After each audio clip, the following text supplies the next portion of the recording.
We're trying to film for Lindsay. Well, we're back.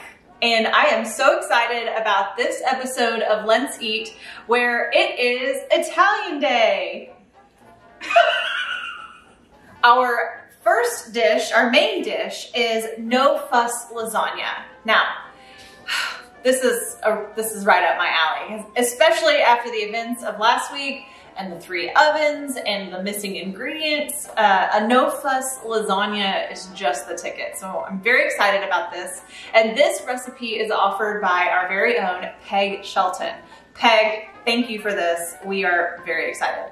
Have I said excited? To round out our yummy lasagna, we are going to be doing an Italian tossed salad with a made-from-scratch dressing, and this is brought to you by Dena Downum. So part of the no fuss is that you pre-make this lasagna without cooking the noodles, and then you leave it in the refrigerator overnight. So we'll put together everything today, and then tomorrow we will throw in the oven and see what the final product looks like. Brooke, anything to add?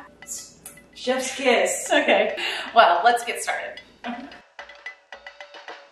The first thing we do is gather our ingredients. We have ground beef, tomato paste, also these little packages of spaghetti sauce mix. We didn't know that was a thing. Sugar, dried parsley, salt, and some garlic powder. 2 eggs, some cottage cheese, cheddar cheese, mozzarella cheese, and last but not least, lasagna noodles. We started by browning the ground beef, we drained it, and then we added 3 cups of water to that, as well as the tomato paste. That was an improvement on last week.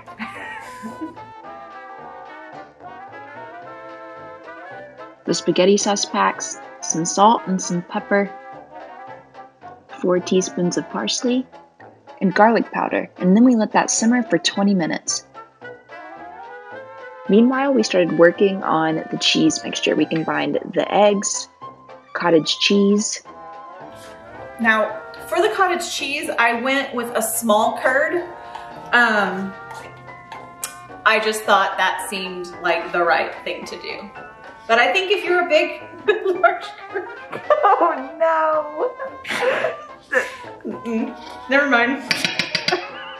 If you're a large curd kind of person.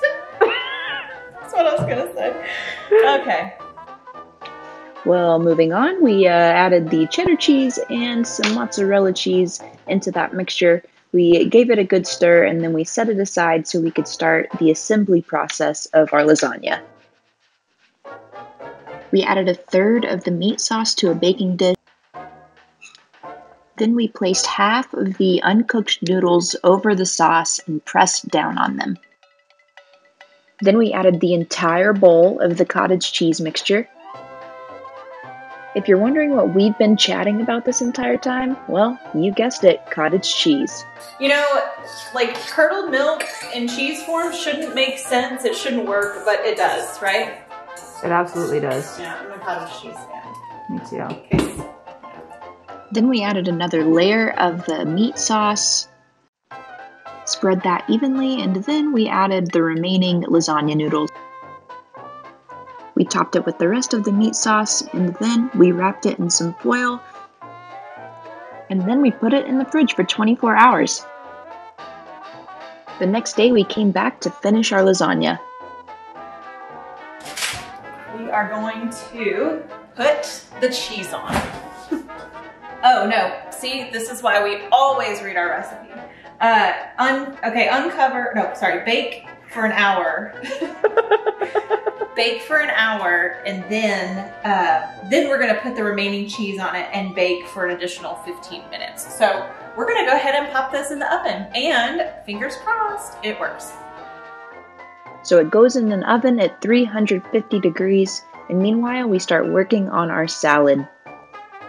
We gathered all of our ingredients together. While Pastor Jennie started chopping the veggies, I started working on the salad dressing. Be sure to check out the recipe in the comments.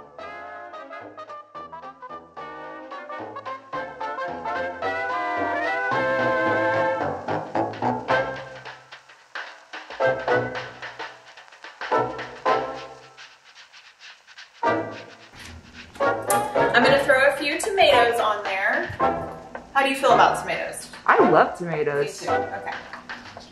A little bit of Parmesan. And finally, the dressing. We gave the salad a toss, pulled our lasagna out of the oven, topped it with the remaining cheese, and then it went back for 15 more minutes. So, when we were putting together this pasta dish yesterday, I remembered when Brandon and I first got married, I was trying to teach myself how to cook because I really didn't know how. And so I had mastered, you know, meatloaf, and I could like saute chicken breast, you know, when the occasion called for it. But I decided I'd get a little adventurous. And this is right at the beginning of, well, for me anyway, the beginning of Pinterest becoming a thing. And so I would go on Pinterest and I'd find a fun recipe to try. We had some luck. We had like $1 million spaghetti one time. That was super good. And then I came upon a vegan creamy Alfredo pasta dish that I was like, why not? Why not vegan? You know, like maybe, like I'm not awesome at cooking in general, but maybe like exotic cooking is, you know, really my wheelhouse. This is where I'm gonna shine. So I made this dish. It called for like, you know, cashews and cheese. It also called for nutritional yeast, and I didn't know what that was, so I just sort of left it out.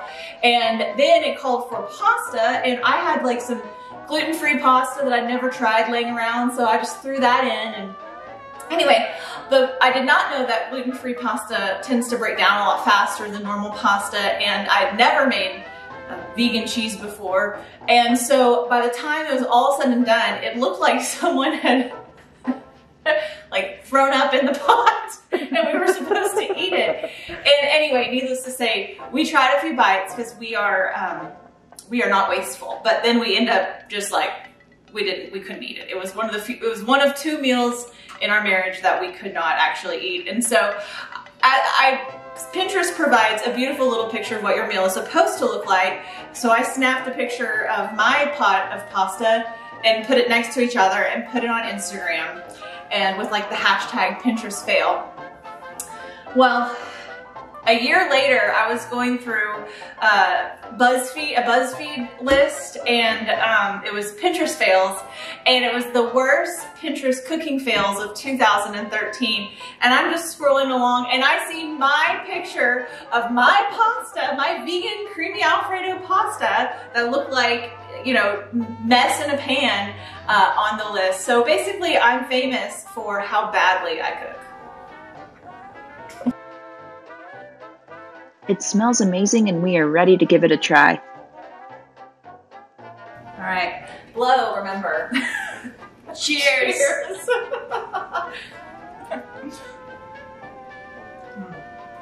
Oh yeah, yeah. There's cheese, there's meat, there are noodles. That's amazing. That is.